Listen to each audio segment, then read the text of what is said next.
Bonjour à tous, j'espère que vous allez bien. Nous allons partager aujourd'hui sur le baptême d'un disciple de Jésus. Est-ce qu'on se baptise bébé?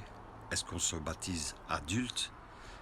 Mais nous ne pouvons pas raisonner avec notre esprit charnel, car notre esprit charnel est petit, est diminué face à la grandeur de l'Éternel, face à la grandeur des Écritures que nous avons. Car toute Écriture est inspirée de Dieu, utile pour enseigner, pour corriger, pour relever. C'est pourquoi la parole de Dieu ne peut jamais se tromper. Un enfant de Dieu est un petit Christ. C'est pourquoi nous les appelons les chrétiens. Un chrétien, c'est un petit Christ qui suit la parole de Dieu, qui la met en pratique. Car un chrétien, un disciple de Jésus, si tu veux cette étiquette-là, tu dois mettre la parole de Dieu en pratique. Si tu ne mets pas la parole de Dieu en pratique, tu n'es pas un disciple de Jésus, mais tu es un sympathisant qui écoute la parole, qui saisit la parole, mais qui ne la met pas en pratique. Alors nous allons voir, quand Dieu a décidé de se faire chair sur la terre des hommes en la personne de Jésus-Christ, comment ses parents nous enseignent sur le baptême de Jésus. Alors nous allons plonger nos yeux dans les Écritures. Dans Luc chapitre 2, au verset, que je regarde, 22. Puis une fois passé le temps prescrit par la loi de Moïse pour leur purification, les parents de Jésus l'emmenèrent à Jérusalem pour le présenter au Seigneur. Alléluia. Ici, nous avons déjà une étape en tant que parents de ce que nous devons faire avec nos bébés. La purification, c'est quoi? C'est que dans la loi de Moïse, quand tu avais des pertes de sang à cause des règles, à cause d'un accouchement, tu as été blessé, tu as du sang sur toi, tu ne peux pas te présenter dans le temple. Une femme qui avait les règles ne pouvait pas se présenter dans le temple. Elle devait attendre le temps que ce soit lavé, que ce soit propre. En fait, c'est ça que ce verset veut nous dire sur la loi de Moïse, le temps de purification. Mais ici, dans ce verset, on nous dit que les parents de Jésus l'emmenèrent à Jérusalem pour le présenter au Seigneur. Quand tu as ton enfant, tu fais quoi? Tu le prends et tu vas le présenter au Seigneur. Et toute l'assemblée prie pour lui que le Seigneur mette sa main et une protection divine sur lui. On ne nous parle jamais d'un baptême d'enfant. Vous pouvez chercher comme vous voulez partout dans la parole de Dieu. Vous n'allez jamais trouver un endroit où on nous parle du baptême d'un enfant. C'est absolument incroyable comment on a pu inventer cette histoire-là. Alors nous allons creuser un peu plus profondément dans les Écritures pour voir ce que Dieu veut encore nous révéler. Dans Matthieu chapitre 3, au verset 16, nous allons lire ensemble. Aussitôt, après avoir été baptisé, Jésus sortit de l'eau. Quand on nous parle que Jésus est sorti de l'eau, ça veut dire qu'il est rentré dans l'eau. Il a été immergé dans l'eau.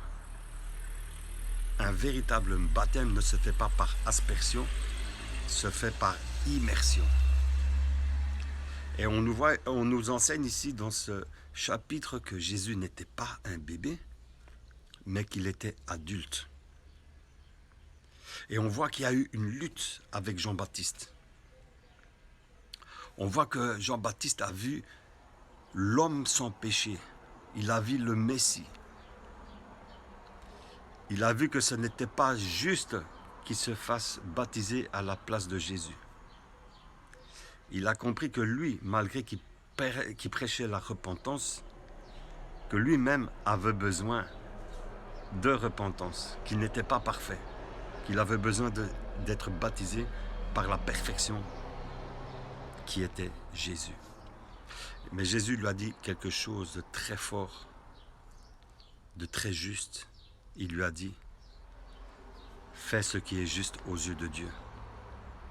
Car Jésus, lui qui est le grand maître, notre guide, qui est Dieu qui s'est fait chair, voulait qu'on suive exactement ses pas. C'est pourquoi Jésus est rentré dans les eaux du baptême également, pour nous enseigner en un qu'on doit présenter l'enfant au temple devant Dieu, qu'on doit attendre l'âge de maturité pour rentrer dans les eaux, parce que c'est juste aux yeux de Dieu. Et je vais vous donner un dernier verset, si vous n'êtes pas encore convaincu. Alors, 1 Pierre 3 au verset...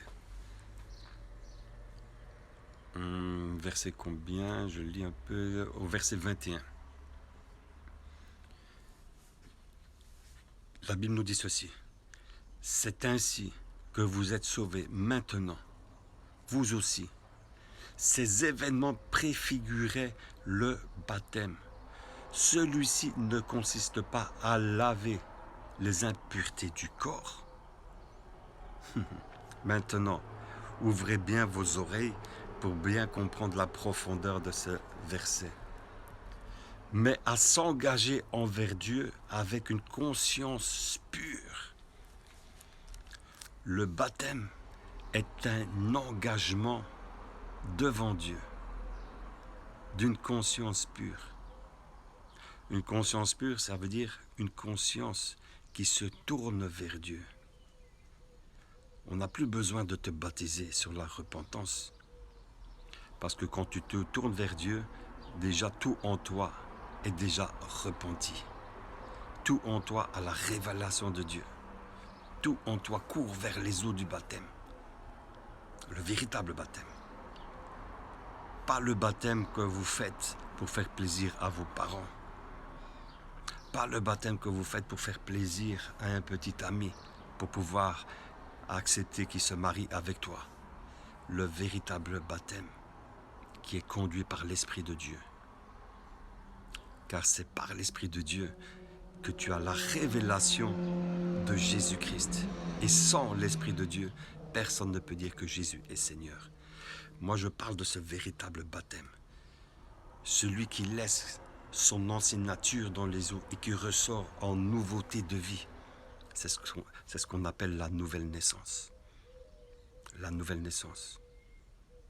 Et l'apôtre Paul dira, ce que je considérais hier, aujourd'hui, je le considère comme de la boue.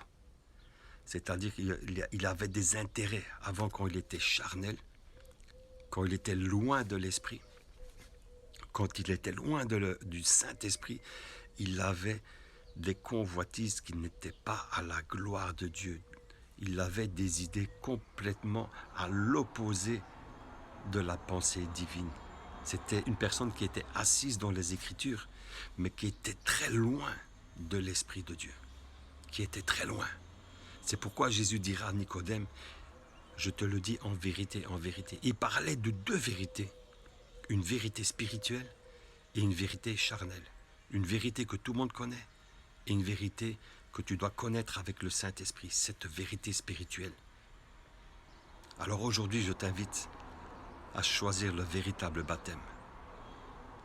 Je vous ai montré par les Écritures qu'un enfant, ça ne sert à rien de le baptiser dans l'immersion, dans les eaux, parce qu'on le présente à Dieu dans le temple, on le présente avec des louanges, avec des prières pour remercier Dieu.